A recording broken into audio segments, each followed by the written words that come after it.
All right, so what we're going to do is a little bit of a review today, so just so that we're not like just doing this out of nowhere. So, really, in terms of machine learning, I want to mid review is before I even ask these questions, we know that machine learning is composed of three different types of learning. We have supervised learning, unsupervised learning, reinforcement learning. We decided to focus on supervised learning. Within supervised learning, we said for this week, we're looking at just purely regression, where the response variable, the variable of interest is going to be quantitative.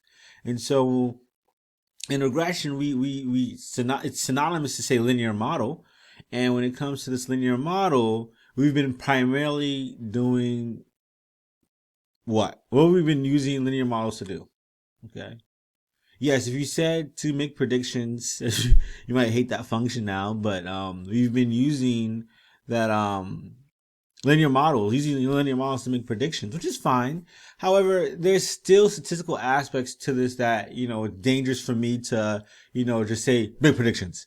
No, let's take some steps back and, just review what we know of statistics, a little bit. And if you have questions, please ask.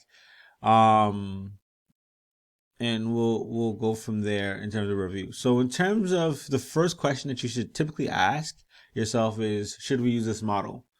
And you run to and I said this I think earlier this week, you run to the p-value, you see the p-value, and you're like, okay, it's less than 0.05. Okay, next step. That's kind of okay. It's kind of okay. If it's greater than 0.05, you know that you should just, I should not use this. I should not use this. Okay. The next big thing is for you to check the assumption. So if you remember linearity is a linear relationship. We'll talk more about that visualization at least next week. And data science, independence of your observations or your errors, normality of your errors, as well as equal error variance. The variance is constant. But that's more of a stat concept, but that's what you should do. But this machine learning, let's keep on going in terms of the next step. The next question you should ask yourself is, how well does this model fit the data? And so the root mean square error is another terminology is the standard deviation of residuals, which you saw in my class if you took it with me. And then you have the R squared, the adjusted R squared, okay? And that's the proportion of variability explained by the model. We're actually going to talk more about root mean square error today. And then last but not least, n R squared, and potentially adjusted R squared, potentially. I don't think so, but we'll see. And then last but not least, how to use the models to make predictions. And then if this was a pure stat class, you'll explain variability. Right now, you would want to explain variability, but I'm not emphasizing that here in this class. And you'll see why, especially more so next week.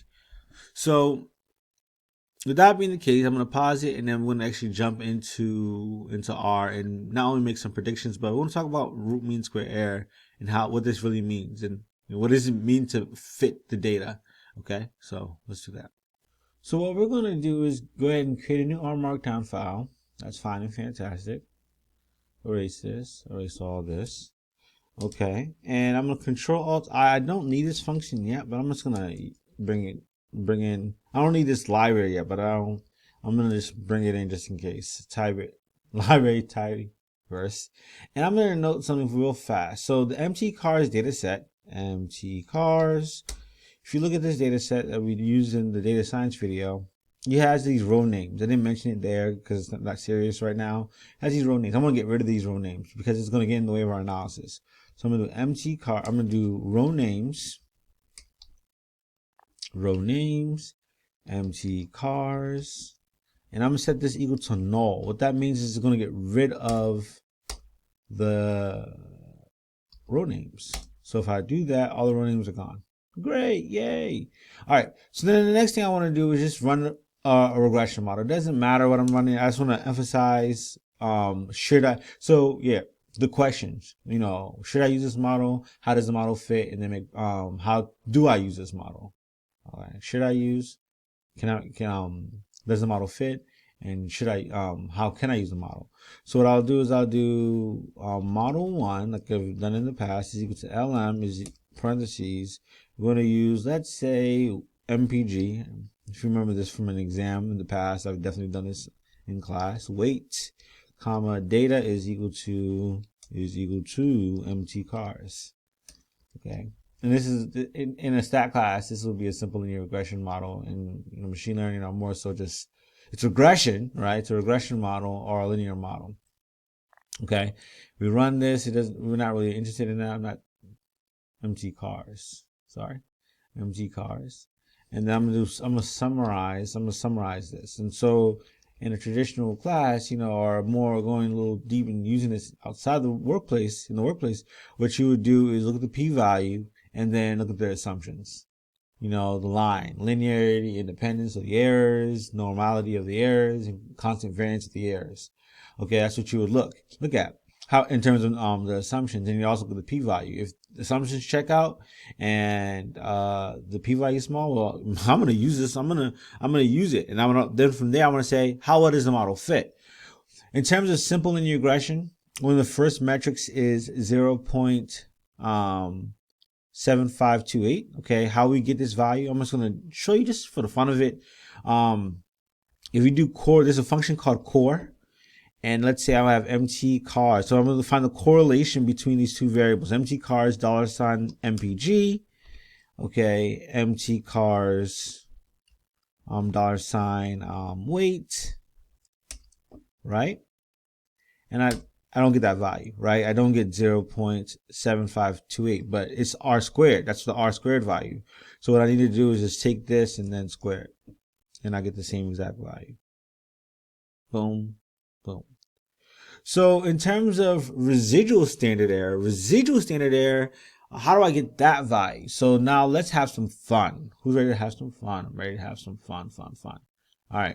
So what we're going to do is here, I'm going to copy and paste this. I'm pretty sure that was towards the end of the screen, and I'll put this up here just so you can have it. Have the code easy. But in terms of finding the residual, we'll do that in one moment. Boom, bam, and we'll go from there. So then from here, let's find what does this value mean? So the very first thing I'm going to do is I'm going to tell you, we're going to look at model. We're going to take model one, extract the residuals. I want to extract the residuals. So $ allows me to extract the residuals. So these are all the residuals. So if I actually kept the column names, all the column names will be here, okay? And so ideally I want them to be close to 0, not all to be 0, but close to 0. And so what I'm going to do with this is I'm going to do it the old-fashioned way, and I'm going to do it the pipe way. So I'm going to first find the mean, a version of the mean. So in order for you to find the mean, you got to take the sum of all these values, okay? Take the sum of all these values. And actually you need to square them first. So square them first, because you want to find the average deviation. My apologies. So average squared deviation. So you take the sum of the squared deviations. Boom. That's the sum of all the squared deviations. If you need me to do this first, for you to say, okay, what's going on? I want to make it all positive. And then I'm going to take the sum of all these just so that I can have one numeric value on how far the actual values are from 0, residual wise. Then what I'm going to do is I'm going to divide this by the number of rows, the sample size minus 2. So there's a function called nrow, okay, MT cars, and all that does is find the number of rows, and that's going to give you 32. Should give you 32. Okay, good. You see that? 32. And I'm going to subtract it from 2, okay? And this is more of a stat situation on why we subtract from 2. It's a degrees of freedom type of issue. But if you have questions on that, you can ask me during learning hours. Okay, so this is not going to be the answer, but this is an intermediate step. So this is part of it, 9.277. And when I take the square root of this, okay,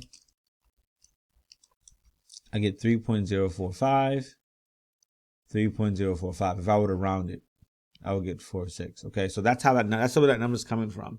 Okay, so that is how you find the residuals. So that's what its values mean. It tells you the square deviations of your predictions. Square deviations of square deviation from your predicted and your true value, or true and predicted value. Okay. And so that is pretty much it. I think if you have questions on predictions, I'm going to hold off on that for this week. But again, in terms of slides or in terms of presentations, what we're looking at is, should I use this model? Does the model fit? and how can I use a model? Okay, so that's the kind of framework that you should be working with. Okay, all right, thank you all.